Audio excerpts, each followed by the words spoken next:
Good morning, Adelaide, and indeed the world. My name's Con, and I am the Conversationalist, and I have my latte as always. Welcome to episode number 26. So we're getting into the high 20s and fast approaching 30. Very excited this morning. My guest is Ken Baldwin. Ken is owner and director of education and training for Perform Better Australia and founder of the Healthy Aging Institute. Ken is ex-military physical trainer instructor for 20 years. He's over 30 years experience in the fitness industry. And in 2019, Ken was inducted into the fitness industry's Roll of Honor. In 2019, also, he launched the MEND program and the Healthy Aging Institute, focusing on the areas of education for those working with an active aging population. Ken's spoken in 12 countries as an expert in the area of active aging. He's a highly sought after keynote speaker.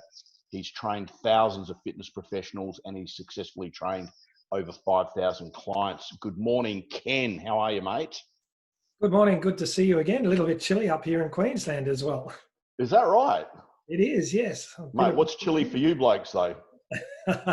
Well, a top of 23 today, so not too bad. But overnight, it's getting down to 10 degrees. So, mate, you guys are sooks up there. Yeah, mate, we are. We get used to the good life, mate. You want to come down to some serious winter, mate? Thanks for coming onto the program, mate. Let's just start with. I was intrigued with your military training of military. How did you get involved in that? So I joined the Air Force and I was in for 18 and a half years full-time and 6 years part-time. I started off as a communications operator working in the telegraphic side of things and wanted to transition over into the physical area. And that was about sort of 3-4 years into joining the Defence Force. And sort of became a physical training instructor. And sort of my job was obviously, depending on where I was based, when I was based in Adelaide, I looked after the recruits and the rookies. When I went to Wagga, I looked after the apprentices and kept them fit for training and gave them their physical conditioning and testing. And then when I was deployed to operational bases, I looked after the special services to get them ready to deploy, to go and exercise. Worked very closely with the physios and the rehab side of things from a rehab perspective, and basically ran all of the gymnasium side of things and the general training and programs as normal gymnasiums do. Goodness gracious, mate. There's a fair start, mate. And from then, obviously, so what year would we be talking about when you came out of the military, when you finished that? Early 2000, 2002. So okay. I transitioned out in 2000 and then went part-time. And I was already sort of teaching classes and doing the fitness area side of things. And with a rehab background, I sort of wanted to get more into the one-on-one training and stuff like that as well. So I sort of transitioned over primarily as a personal trainer and also as a group fitness instructor. And since then, I've had my own studio. I've managed a large club chain and started our own business because we felt that there was a need for trainers to get decent training and use different products. And I started going overseas to travel and learn more and became more interested and brought that stuff back into the business and the products back into the business. And that's how we became Perform Better, so to speak. Wow. Okay. Mate, 2019 was a big year for you. In 2019, you've obviously very honoured to be inducted into the honour roll there. What did that mean to you? Quite a bit, because as with most awards and companies, you nominate yourself and you go into a pool, and then a selective committee selects the winners and sort of goes from there, or you need to be nominated.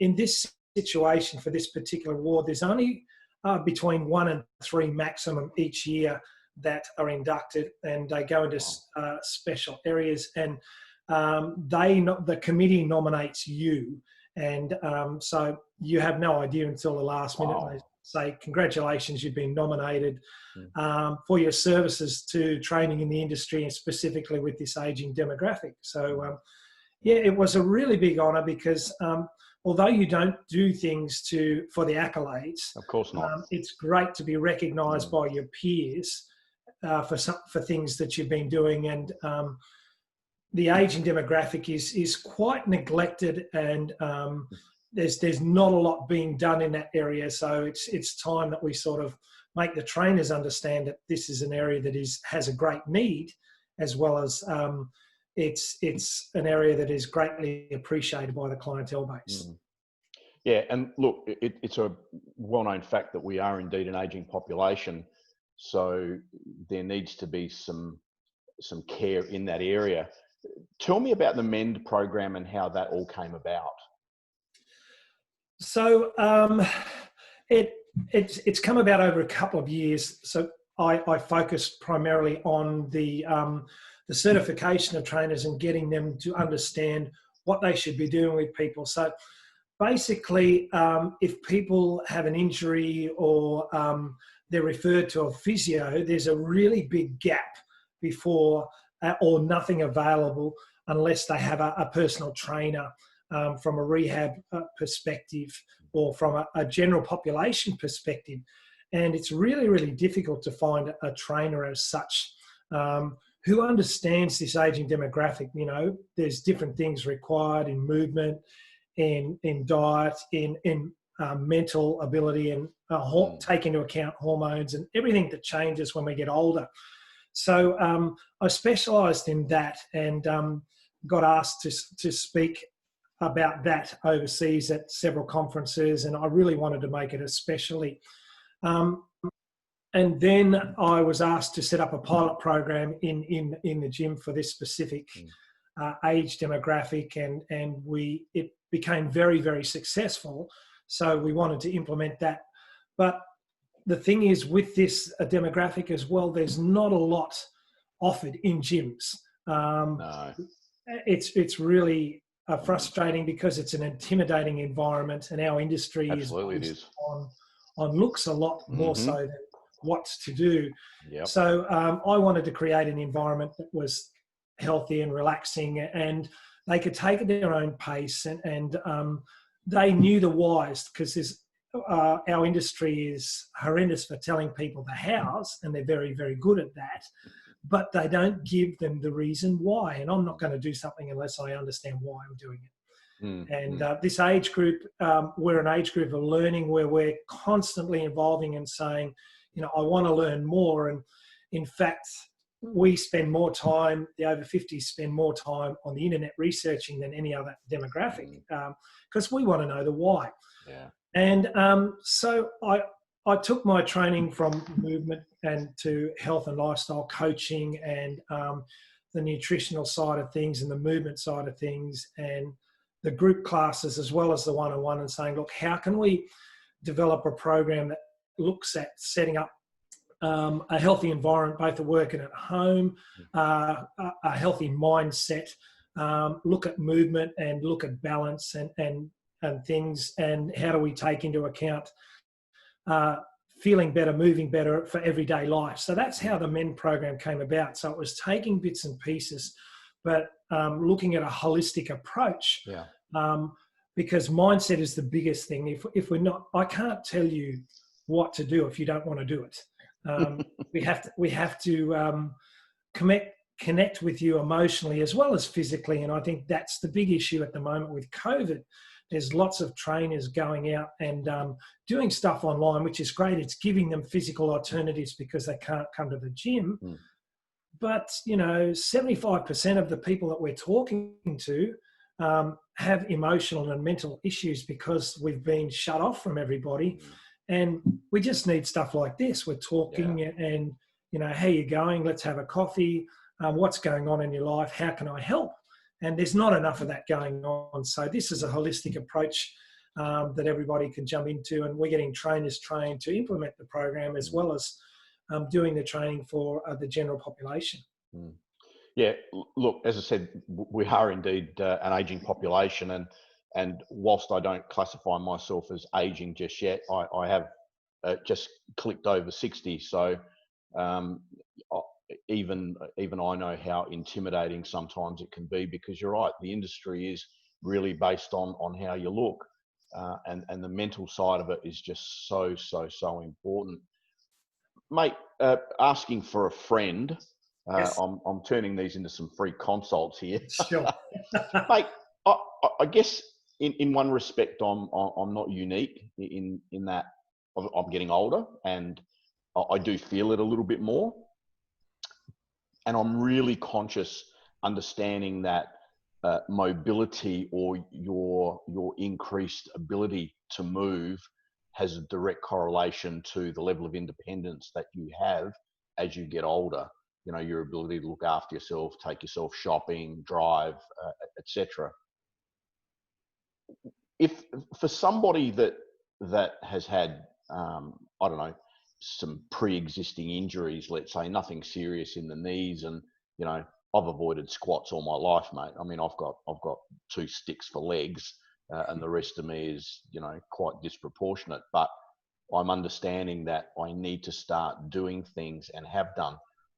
What's your advice to an getting older demographic in terms of what they need to do, and some suggestions to help them with their mobility? Great question, and it's quite an easy one to answer.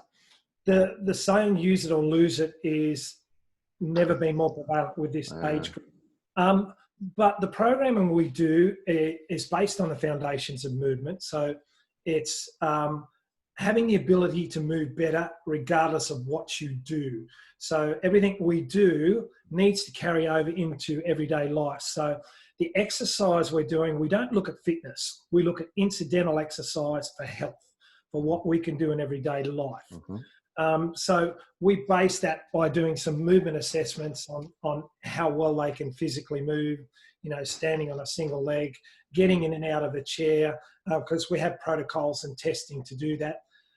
Primarily it starts at the aging is starting around about 60 from a protocol testing wise, but if you're below that age and you can't reach that minimal standard, that also gives us a baseline to work with.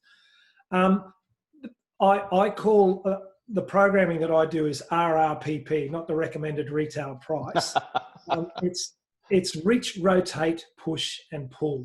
So we need to look at activities for everyday life, and anything that we should do. So majority of gym exercises we do closes our body down and shortens the muscles in exercise. So we need to focus on good posture and opening the body up in whatever we do. So long ranges of motion rather than short levers.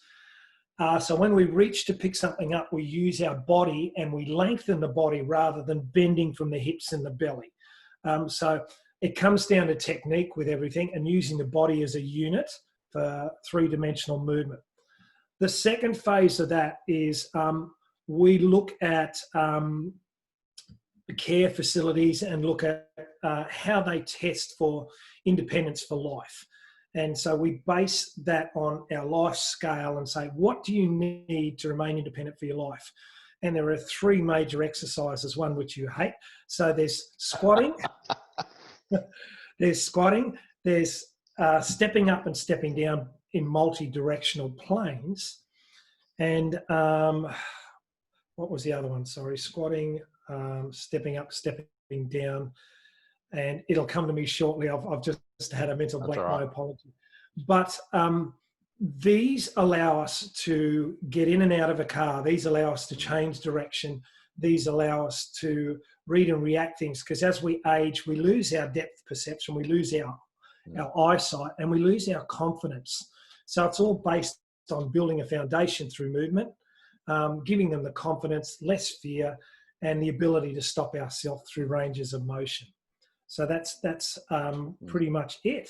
So squatting, lunging, and we're not talking about, you know, stacking weights on your shoulders. We're talking about bending down to pick up a wheelbarrow, bending down to move objects away from our body, rocks in the garden, and keeping our back and our core engaged as we do that. So it comes with the education and the why we do it, so that it becomes incidental exercise and we no longer have to think about doing it.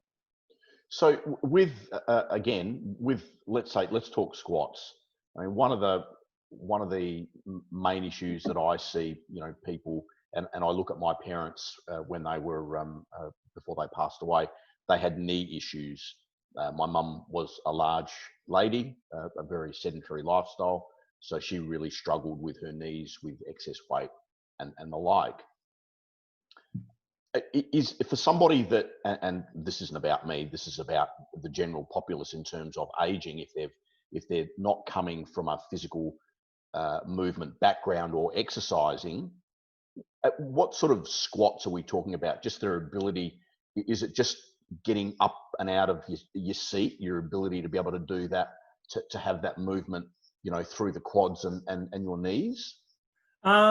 Yes and no. So it comes back to a teaching experience, because most people, if you are getting sore knees when you squat or when you lunge or move forward or backwards, it's because you're doing a knee bend and not a squat.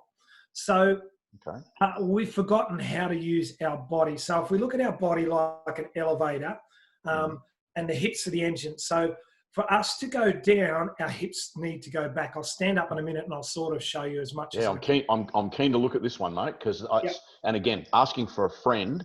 Yes. I'm always having knee issues, and that's really what's stopping me moving forward. So continue. So please. if you feel the exercise in the knees, and what I'll do for all of your listeners too is I'll actually shoot you through a video that you can share on your group. Legend. Because this is the fundamentals of movement. It's getting in and getting out of a chair, being able to drive a car, because once you lose those abilities, you can't go to the toilet, you can't reach and do things properly. So it's really, really important. But you know what? People don't teach it. Unless you're really, really in a care facility where they're helping you in and out of a chair, or unless you've had major surgery where you've got a physiotherapist helping you. As we age, it doesn't become a priority, because the body learns how to cheat. What it'll do is, I need the easiest way down and the quickest way up, and it forgets about how to use the levers in our body. So I'm going to stand up a little bit here. Cheers. Thank you. So excuse my head. I want you to see my hips and everything. Happy with that. Okay. So when we're standing up, we focus on what's called a hip hinge. Now, the first thing is we need a good base of support where our feet are a little bit wider. Now, most people, when they bend down to pick up, they move from knees. So that's a knee bend. And what happens is, as soon as we shift the weight forward, gravity takes our body forward like that, and all of the weight comes into the knees. So that's a knee bend. Now, notice my body is not taking the weight at all. So there's no support. The knees are taking all of the weight.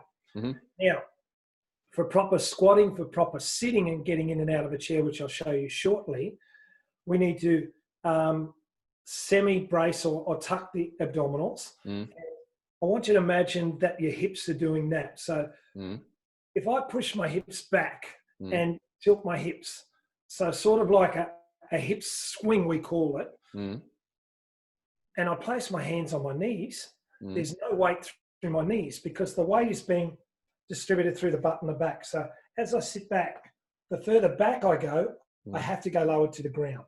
So the weight is being used here and here. So if I've got a heavy weight and I push the hips back and I go like that and keep the back straight, there's no weight through the knees. It's all through the hips and here. So I'm here and I stand up. So I can do different squats, different lunges. The other key is the knees shouldn't come in front of the toes, because as soon as it does, gravity automatically brings our body forward like that.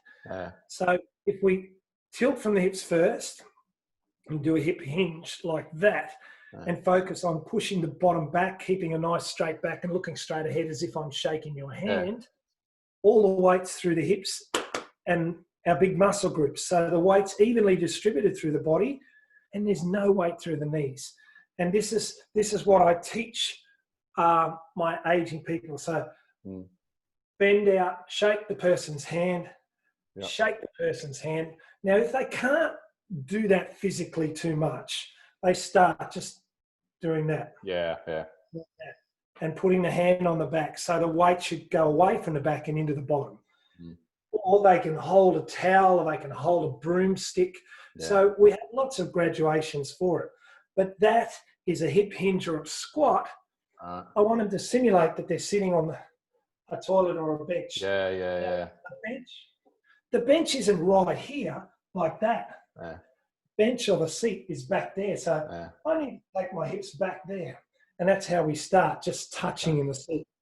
And that's really interesting. That's really interesting because, like, again, having spent many, many years in gyms, you know, one of the things that we're told, or I've been told, is you've got to keep your back straight. So there's the natural instinct for me, rather than to do what you've just said about hinging your hips and taking all the weight through your hips and your quads. There's that instinct for me to try and lean back, which is then putting all the pressure on my knees, hence why the knee pain. There you go. Yeah, and also it's the terminology and the way that we teach it. So most people think our back should remain straight like that. Well, no, that is still straight. There's our shoulders and our head. And if our bottom goes back like that, we're still going in a straight line that way. What we're trying to avoid is this and the curl over from the hips and the shoulders. Yeah. Okay. That's the big difference. Mate, that in itself is absolutely priceless. And again, if you could share that video or email it to me at your convenience, I'll certainly share that online. Mate, before we go, again, obviously you're in Queensland. Yep. I do know some elderly people here in Adelaide, and, you know, they are regular goers to physio and whatever. But I do see other people. Is your program or the information that you've got, is that available for people to access here in South Australia or indeed online? The online program's being put together at the moment, so it's ready to go, but we don't have the trainers to deliver it. So that's the catch-22 situation at the moment. We can deliver it online, so we can do consults and things like that. Because there's not a lot of equipment needed for this, because we focus on everyday activities. And even in my class situation, I get them to do homework and things like that at home, and there are tests that we can do, and they time and test themselves, and I can tell them where they're at from a general population and from a falls and risk prevention situation. So there's that. I happy to provide my email, so anybody, any questions I can answer, I can also do that. I also have a network of trainers who are currently trained in this program. I know a really good physio in Adelaide. His name's Max Martin, and he's very, very good. He has 2 or 3 studios and has physios, and he is a personal trainer and exercise physiologist. So I'll chat to Max and get his details to pass on, as well as a couple of other trainers that I have in the area as well. So we want to help the community as much as we can, and that's where I'm coming from, and that's my passion more so than anything else. And I've known you for geez, if I said 10 years, it's probably longer. It would have to be nearly 10 years, I'd suggest, since we first met. And mate, I worked out your passion and how passionate you were about what you do back then. So I commend you for that, mate. Last thing, just before we go, I just want to touch on what you said earlier about not enough trainers here, I guess, locally. Is there a reason for that? Is that the trainers that are out there are not interested in accommodating the aging demographic, or is there another reason? There are several reasons for it. The first one is 1 in every 3 Australians now are over the age of 55, Wow. and that's expected to increase. At the moment, that demographic's increasing by about 30% a year.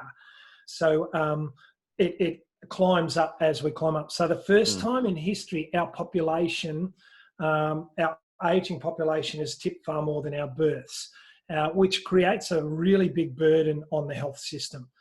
And again, as I said, a lot of gyms, unless they're the boutique studios, they don't specialise in this area.